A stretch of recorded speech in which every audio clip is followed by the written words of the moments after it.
we don't listen, if we don't keep quiet, we don't listen to them, you will leave here without seeing them. Nag-shooting si Alden at si Catherine Bernardo dito sa Canada. Tara, pag-usapan natin yung nangyari sa shooting nila dito sa Canada.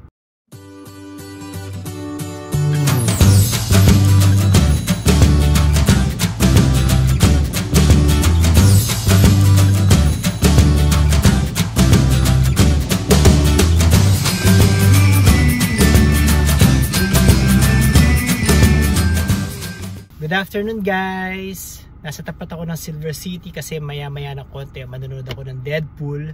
So nagtataka kayo bakit hindi ko kasama yung si Mami at saka yung mga bata. Kasi yung Deadpool is hindi siya pambata na movie. So gusto ko siyang panoorin, gusto ko rin isama si Mami. Pero at the same time wala magbabantay sa mga bata. So pinayagan ako ni Mami at ako na lang muna yung manonood at siya naiwan para bantayin yung mga bata. So guys, itong mga nakaraang araw nga, ang daming mga nag-post sa TikTok at saka sa iba't ibang social media ng shooting day nila Catherine Bernardo at ni Alden Richards dito sa Canada. Particularly sa Calgary kasi doon nangyari yung shooting eh. And gusto kong pag-usapan natin yung nangyari sa shooting na yon. And then also, bibigyan ko kayo ng konting insight or idea kung ano nga ba or papaano yung procedure na ginagawa dito sa Canada pag may mga shooting na ganyan, para magkaroon kayo ng idea at kung ano yung reaction ng mga Canadians pag may mga nagaganap na shooting na ganyan, kung ano yung approach nila. Gusto kong pag-usapan natin yon. So bago natin simulan, gusto kong ipakita sa inyo yung video na nakita ko sa TikTok kung saan si Direk Cathy Garcia ay parang pinagsasabihan niya yung mga Pilipino na nagpunta dun sa shooting location para manood ng shooting nila Alden at Catherine, and also para makakuha na rin ng picture taking sa kanila. So halika, panoorin natin. Ito yung sabi ni Direk Cathy Garcia sa mga standby doon. Sobra nyo na pong dami, nakaka-istorbo na po tayo, and they're getting mad at us, and maybe we will not be able to shoot here anymore, which we don't like, because I still need to finish the movie. And I hope you understand that, okay? We can do that if you'd be very quiet and we take pictures in an orderly manner without ruining our set. In fact, you're beyond what is allowed. Kanina po, nandun yung mga tao, ngayon andyan na po kayo. If we don't listen, if we don't keep quiet, we don't listen to them, you will leave here without seeing them, which I don't like. I would like to give that to you. The only chance to see them, right? But you have to follow instructions. So, kanina I did it by batch. Hindi ko kayo pwedeng payagan solo lahat sa kanila. So for example, everyone from here to here, let's take a picture without shouting. Yes. Okay? Yes. Without coming here because this are not ours. Hindi po amin to. And the ones on the street, you really have to go. Nagagalit po sila. Sorry, sino ba yung nandyan? Sorry, the ones on the streets? Paano ba natin kasi mapapaano yun?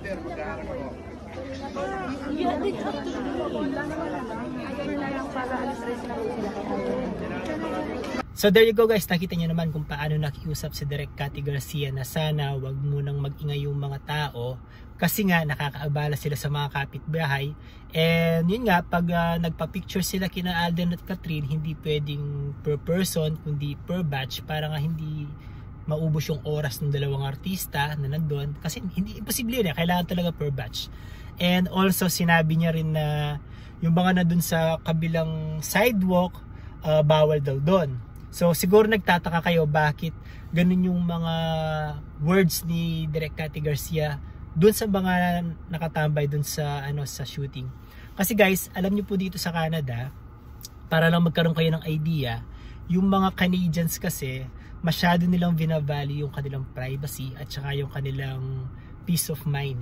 So yun nangyaring shooting doon sa pelikula nila Alden at Catherine, kung saan yung mga Pilipino nandoon para makakuha ng picture o para makapagpa-picture sa dalawang artista, medyo, let's say, masyado silang marami, and at the same time nakakaabala na sila sa mga nakatira sa mga residente ng lugar na yon, especially kung yung mga residente ng lugar na yon is hindi naman mga Pilipino. So hindi nila maiintindihan kung bakit tayo mga Pilipino dinudumog natin yung mga ganong location shooting ng mga artista.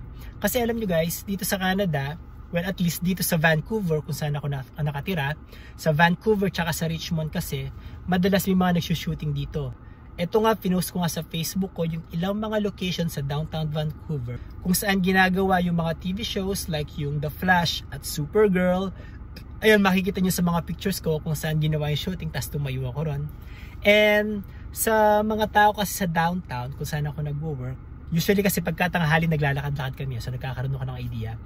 Minsan may madadaanan ka mga nag-shooting like yun nga, yung The Flash or yung Supergirl. And very common yun guys. And very common na pag naglalakad ka sa downtown, may mga nagaganap na shooting. At makikita mo yung mga tao, hindi sila nagkukumpulan. Hindi sila parang katulad dating mga Pilipino na tatambay doon hanggang sa makuhanan nila ng picture yung mga artista. Hindi sila ganun guys eh. Parang it's just a normal day for them na dadaan lang sila or may nag-shooting doon. Parang wala lang sa kanila, parang normal na lang sa kanila. Unlike sa ating mga Pilipino, hindi sila masyadong nababaliw sa mga artista kung tama ba yung term ko, or hindi sila masyadong nagpapakagaga sa mga artista. Sorry po ha, hindi kasi ako Tagalog kaya hindi ko kabisado yung mga term na dapat gamitin eh. Pero understandable naman na sa ating mga Pilipino, ay mga Pilipino kasi pagdating sa mga artista medyo ano tayo eh, head over heels tayo sa mga artista eh. So, yun yung reason kung bakit sinasabihan ni Direk Cathy Garcia yung mga tao na huwag kayong maingay, nakakaabala na tayo. Kasi guys, pag yung kanilang peace of mind at saka yung kanilang privacy naaabala na ng mga tao na nanonood doon sa shooting nila Alden at Catherine, maaari silang tumawag ng 911 eh. And hindi lang yun, maaaring ipatigil ng local government yung nagaganap na shooting nila Alden at Catherine kasi nga nakakaabala na sila.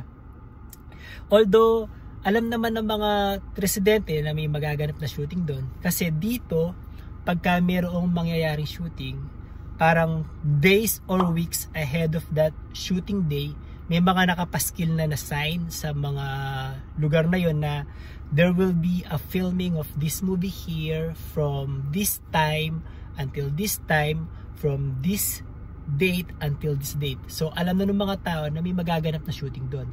Pero siguro ang hindi ini-expect ng mga residente doon is ganun karami yung taong dadagsaron para panoorin yung shooting. Hindi nila in-expect yun. So yun yung reason kung bakit yung mga Canadians, kahit alam nila na may magaganap na shooting, hindi sila parang na head over heels or hindi sila nagkakandara pa na, oy may shooting dito, ganun. Hindi sila ganun dito guys eh. Pero understandable nga sa ating mga Pilipino na ganun tayo pagdating sa mga artista eh. Parang nabubuhay or umiikot yung mundo natin sa mga idol natin eh. Although may mga nabasa akong comment dun sa TikTok video na nagsasabi na, hoy mga Pilipino, sumunod naman kay Direk Cathy, or nakakahiya talaga yung mga Pilipino, ganun yung mga comment na ganun. Nakakatuwa naman na yung mga Pilipino, sumunod naman talaga sa mga sinabi ni Direk Cathy. At makikita naman sa mga video na tahimik sila, nanonood lang sila.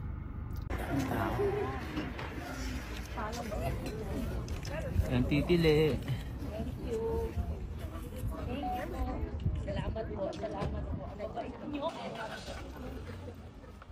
And yun, binibidyo nga nila sina Alden. Hindi sila nag-iingay, pero sobrang dami talaga nila guys. Ako naman siguro, ang magiging comment ko sa nangyaring shooting na yon ng movie nila Alden at Catherine, ako siguro maiintindihan ko yung mga Pilipino in a sense na ano tayo mga Pilipino pagdating sa mga idol natin, talagang ano tayo invested tayo eh. And hindi naman ganun kadalas na may magpuntang artista dito sa Canada para mag-shoot ng pelikula. Kaya siguro tinitake advantage na nila yung pagkakataon at pinuntahan talaga nila yung shooting na yon para makakuha ng picture kina Alden at Catherine, and at the same time may post na rin sa kanila mga TikTok videos. Ako share ko lang yung opinion ko Ako kasi hindi ako ganun eh. Naalala ko kasi nung early 20s ko until mid 20s, I was a big fan of Sarah Geronimo eh. And talagang pinapanood ko yung mga pelikula niya, pinapanood ko yung mga TV series niya sa Channel 2, pati yung ASAP performance niya tuwing Sunday pinapanood ko. And there was this one time na nag-mall show siya sa Pampanga kasi taga Pampanga ako eh. And ang requirement para maka-meet and greet mo siya is kailangan bumili ng album ni Sarah, tapos yun ang ipe-present mo dun sa parang gate, tapos papasukin ka nila. Tapos naalala ko bumili ako ng album ni Sarah noon eh. Tapos pinapasok naman ako sa gate. Tapos kumanta lang ata si Sarah ng 2 or 3 songs and then tapos meet and greet. So nakapila kami. And then yung meet and greet ko kay Sarah Geronimo is umabot lang ata siya ng 3 to 5 seconds lang eh. Parang ganun lang. Hi, hello po, anong pangalan nyo? Tapos pirma siya ng album, tapos yun na, alis ka na. Hindi ka ako nakapagpa-picture eh. So, naalala ko lang yan, tapos sabi ko sa sarili ko, parang hindi worth it.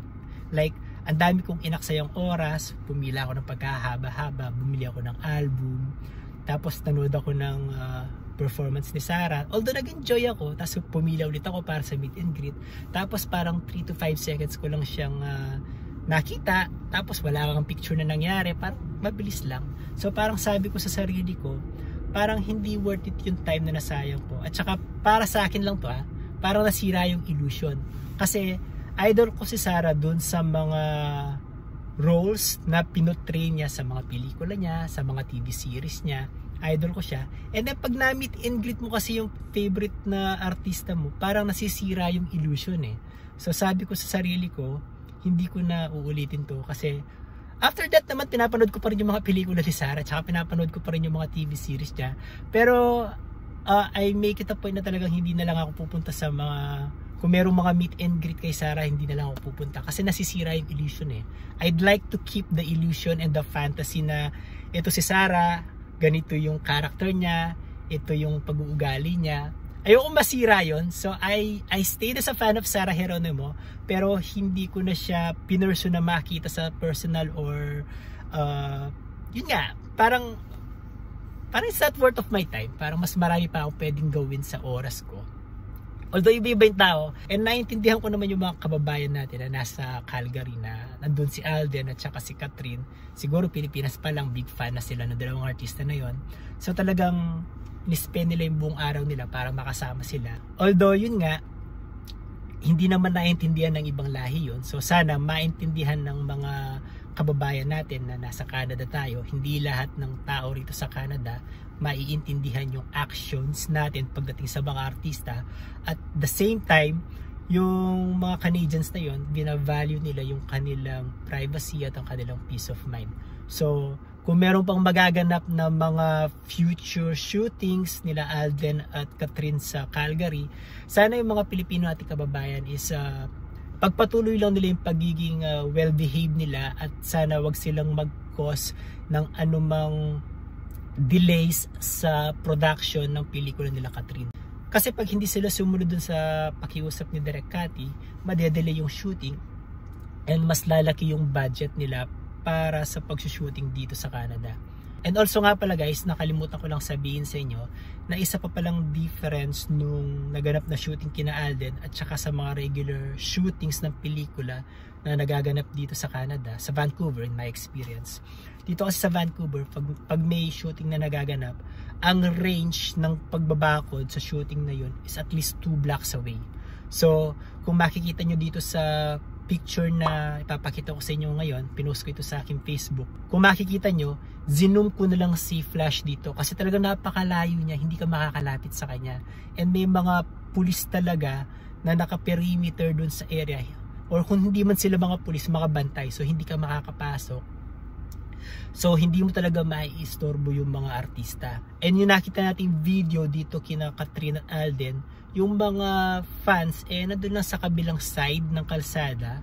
So parang maliit lang yung range. Siguro kasi dahil maliit lang yung budget ng pelikula dito sa Canada, yung pag-shooting nila dito maliit lang yung budget kumpara sa budget ng mga Hollywood TV shows na sinushoot dito. So sana maintindihan ng ating mga kababayan na yun nga, yung mga Canadians dito, binavalue nila yung kanilang peace of mind, yung kanilang privacy, at okay lang na manood sila sa shooting nila Alden at Catherine, pero sana makinig sila kay Direk Cathy para hindi maantala or hindi madelay yung pag-shooting ng pelikula nila Catherine Bernardo at Alden Richards. Kasi gusto rin natin panoorin yun eh. Ako papanoorin ko yun kasi shoot dito sa Canada. Kasi yung pelikula nila Aga at saka ni Bea Alonzo, nila Aga Mulak at Bea Alonzo, dito shoot yun sa Vancouver eh. And although hindi ko pinuntahan yung shooting nila, nung sinushoot nila dito yun, pinanood ko sa Netflix yung movie na yun eh. Kaya nagandahan ako sa movie na yun. So sigurado, pag pinalabas yung pelikula nila Alden at Catherine, papanoorin ko rin sa sinihan yan. So there you go guys. I hope nag-enjoy kayo at kahit papaano nagkaroon kayo ng idea kung paano ang shooting na ginagawa dito sa Canada compared sa Pilipinas. Hanggang sa susunod po, sana po don't forget to subscribe to my channel, like this video, click the notification bell, and share this also with your friends. And malapit na magsimula yung Deadpool, so pupunta na ako dun sa movie house para manood ng Deadpool. And maraming salamat po again guys. Hanggang sa susunod po. Bye!